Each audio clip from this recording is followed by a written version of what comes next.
My name is Tamara Chambers, and this is Tamara's Never Seen. And today, I'm finally watching The Big Lebowski. I've definitely lied about this one before. He doesn't really do it for me. I think he was great as the dude. I would get embarrassed, and everyone would be talking about these things, and I would say, yeah, oh, no, yeah, for sure, I've seen it.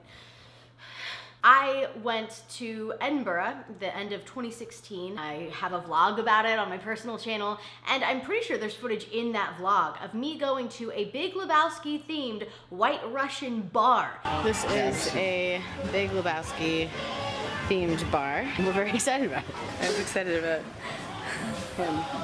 And I, the whole time, just was lying through my teeth, just like, oh yeah, it was a funny part, I love that quote.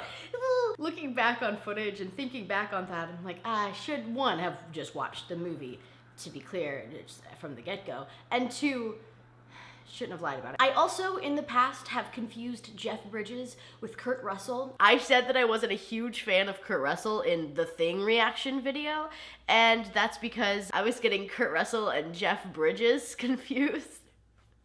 And then I saw Jeff Bridges in, I'm blanking on it, the hotel one. I was never so happy to be so wrong while watching a movie. He was so good in this movie, you guys. Anyways, I'm very excited to jump in, and right before we do, all I want to say is endgame, spoiler, no context. Okay, let's go.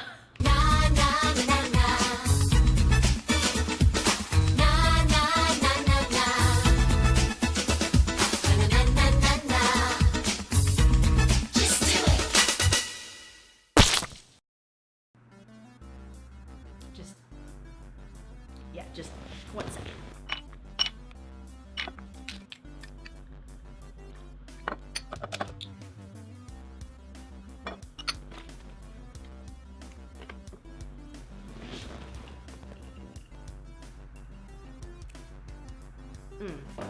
Okay.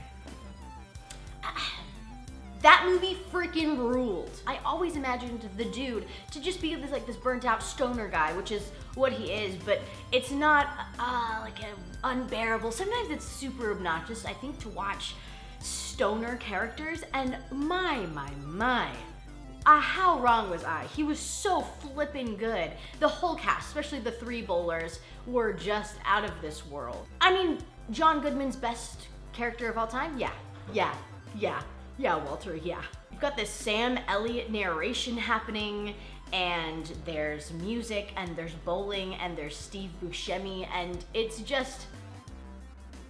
Every single conversation that the three friends have is so well written and just super effortlessly acted. Probably not effortlessly, but it looks effortless.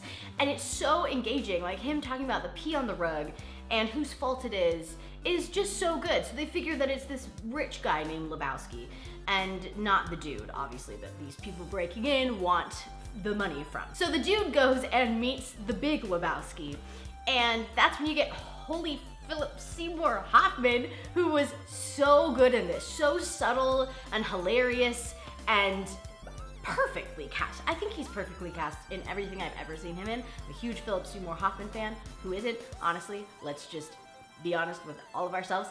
But he was so good in this. I mean, man, everyone was so perfectly cast. Even Tara Reid was perfectly cast, which is a sentence I just didn't think I was ever gonna say. Tara Reid is perfectly cast in this. That's so mean, but you know, I wrote, holy hell, Tara Reid? I actually wrote Tana. Holy hell, Tana? And then I realized I remembered. Without fail, in every single comment section of any video I'm ever in, someone says, good work, Tara, or I hate you, Tara, or whatever, something, Tara. But my name's plastered everywhere for like videos I'm in. Like, it's literally Tamara's Never Seen. I don't get the Tara thing. Is that just like a nickname? Do people genuinely think that's my name? So that's how I got there. That's how I remembered her name. First of all, dude, you don't have an ex. Secondly, this is a show dog with papers. You can't board it. It gets upset and her hair falls out. So Bunny gets held up for ransom, so we think. There's a lot of back and forth with this, and I just wrote, who wants to kidnap Tara Reid? Which, again, that's so mean, but... And then the next thing that I wrote is, this isn't a want, it's a need. I need that purple bowling suit. Amazon wishlist. Yeah, well, like, you know, that's just your opinion, man. Then you get the handoff scene where they're trying to get Bunny back, Tara Reid back, and Walter just screws everything up. He makes everything so much more difficult than it has to be. It's kind of like in Infinity War when Star-Lord just ruins everything, and it would have been very easy for you not to just ruin everything. But you did. You did ruin everything. I'm calling Walter. Hello? Walter, what the f, man? Tamara? It's the dude. What the f? I don't know what's happening. I needed to take my anger out on a Walter. Okay, bye! Anyways, I wrote, dude, where's your car? Not often that you get to do a dude, where's my car joke. So, throw that in there for you. Holy hell, Julianne Moore just called sex a natural, zesty enterprise. I wish people called me a nasty, natural, zesty enterprise. Just a few updates. He's wearing jelly sandals in a cab. Amazing. Then you see Sam Elliott for the first time.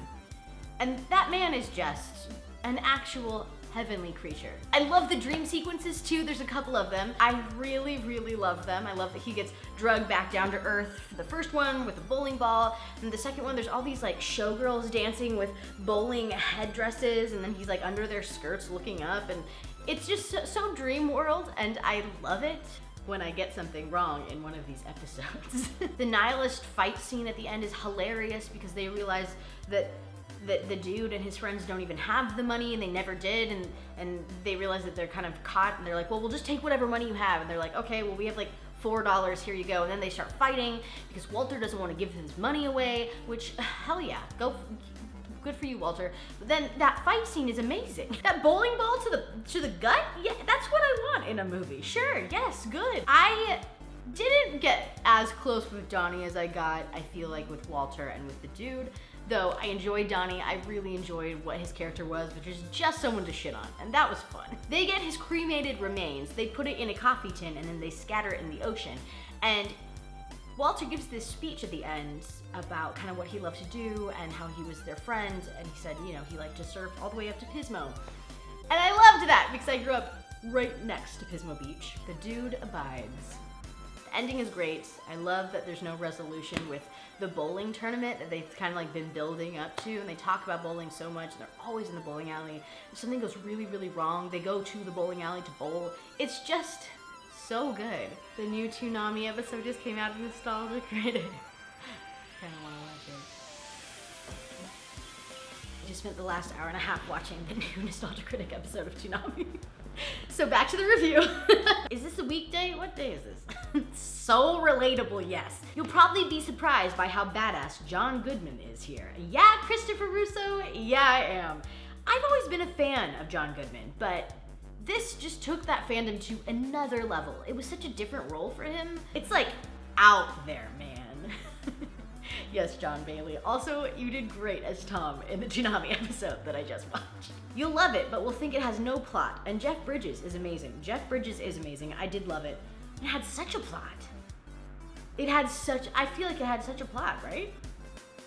I'm just comparing it to last week, that like basically did not, in my eyes, in my dumb brain, did not have a plot at all. So yeah, I think it did. Jeff Bridges has a beard in this movie, man. I guess that means Tamara finds him super duper sexy. But that is just like her opinion, dude.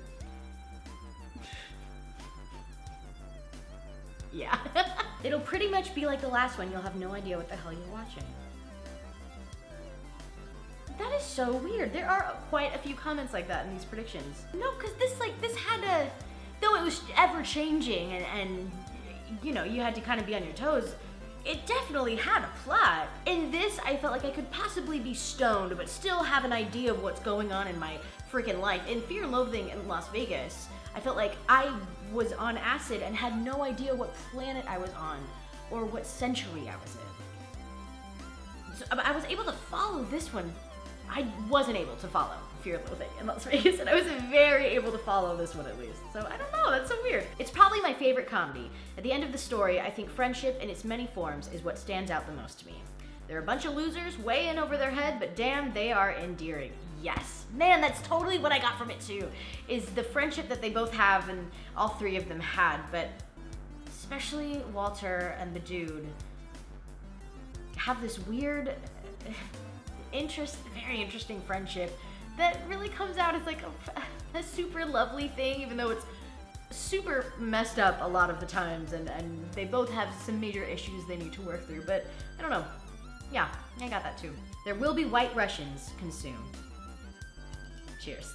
I think that just having this prop was worth buying the vodka and Kahlua, but I don't like vodka drinks that much, so you can have the rest. Here you go. I loved it. I could see myself easily watching this again, and I'm really excited to go to the Channel Awesome Studios next time we film and talk about it with all of them. Thank you so much for watching. I will see you all next week. At least I'm house trained.